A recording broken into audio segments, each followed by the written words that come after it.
국내에 코로나19가 재확산하며 우려가 커지고 있는 가운데 치료제 개발에 대한 소식이 들려오면서 이와 관련된 제약주가 강세를 보였습니다. 식품의약품안전처에 따르면 전날 신풍제약은 경증 또는 중등증 코로나19 환자를 대상으로 피라맥스의 유효성 및 안전성 비교 평가하는 임상 2상 시험을 승인받았고, 피라맥스는 2011년 식약처의 신약으로 허가받은 국내 자체 개발 말라리아 치료제입니다. 그리고 오늘 췌장염 치료제로 알려진 나파모스타트가 코로나19 치료제로 알려진 렘데시비르보다 600배 강력하다는 것이 알려지면서 관련주들이 상승세를 보였습니다. 제일약품이 나파모스타트의 제네릭의 생산 및 판매를 하고 있다는 소식과 SK케미칼이 나파모스타트를 주 성분으로 한 혈액 항응고제를 판매한다는 소식으로 강세를 보였습니다. 피라맥스의 이번 승인에 따라 신풍제약은 경증 또는 중등증 코로나 환자를 대상으로 항말라리아제인 피라맥스 정의 유효성, 안정성을 비교 평가하기 위한 임상 2상 연구를 시행합니다. 피라맥스, 이것은 지난 2011년 식약처의 신약으로 허가받은 국내 자체 개발 말라리아 치료제입니다.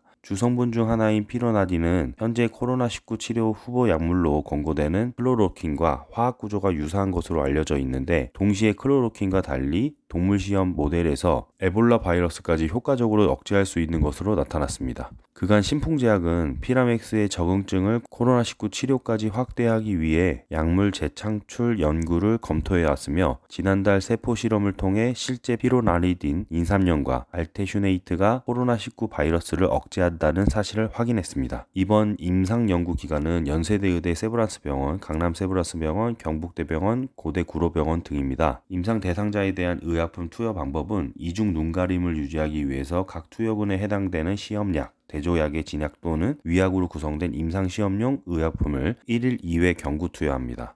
1차 유효성 평가 변수와 2차 유효성 평가 변수들을 따지면 바이러스의 역과 변화량이라든지 코로나19 바이러스 음전율, 순위 척도 변화량, 의약품 투여 후 체온 또는 호흡수, 산소 포화도 등의 정상화를 비롯한 총 7가지입니다. 이번 임상시험 목표 시험 대상자는 116명이며 무작위 배정, 이중 눈가림, 평행, 위약대조 등을 시행합니다. 임상시험 기간은 올해 6월부터 1년간입니다. 실제로 1년간의 임상시험 결과를 기다리기까지 기간이 있기 때문에 이번 주가 반등도 단기 급등 후에 급락 패턴을 조심하셔야겠습니다. 오늘 췌장염 치료제로 알려진 나파모스타트가 코로나19 치료제로 알려진 렘데시비르보다 600배 강력하다는 것이 알려지면서 관련주들이 상승세를 보였습니다. 제일약품이 나파모스타트의 제네릭 생산 및 판매를 하고 있다는 소식과 SK케미칼이 나파모스타트를 주성분으로 한 혈액 항응고제를 판매한다는 소식으로 급등했죠. 한국파스테르 연구소에서 김승택 인수공통바이러스 연구팀장은 14일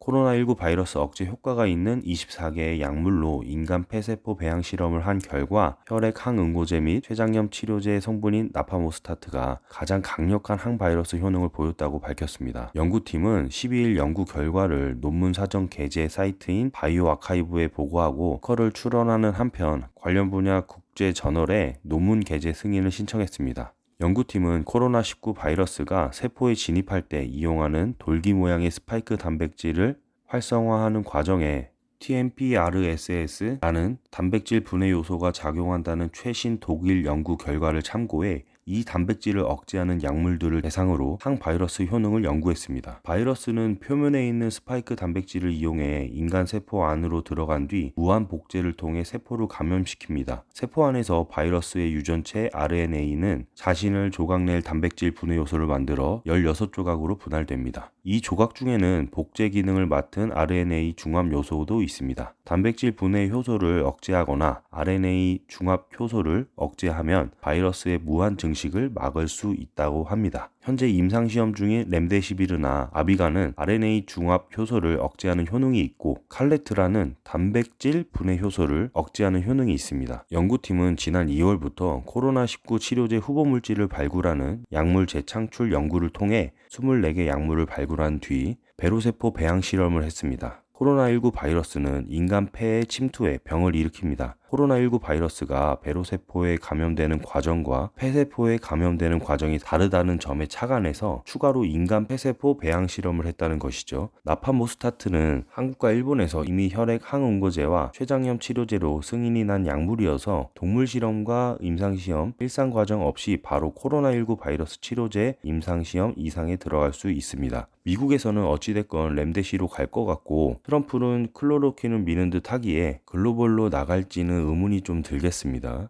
일례로 미국 국립보건원 코로나19 치료 가이드라인 심사단은 현재 렘데시비르에 대해서만 산소요법이 필요한 중증 입원 환자에 한해 사용하도록 권고하고 있을 뿐 클로로퀸이나 칼레트라 등 나머지 약물에 대해서는 사용하지 말 것을 권고하거나 사용 추천을 유보하고 있습니다. 이번 피라맥스와 나파모스타트 이슈에서 살펴보다시피 거의 모든 신약 재창출이 단백분해 억제제입니다. 효과는 확실히 있을 듯 합니다. 다만 코로나19 확진자가 기존 기저질환이 있으면 사망률이 높은 것처럼 평소 생활 패턴, 식습관, 기저질환 등 사람마다 상황이 달라서 만병통치약처럼 생각될 건 아닌 듯 합니다. 이와 관련주도 등 후에 급락 패턴에 유의하시기 바랍니다. 감사합니다.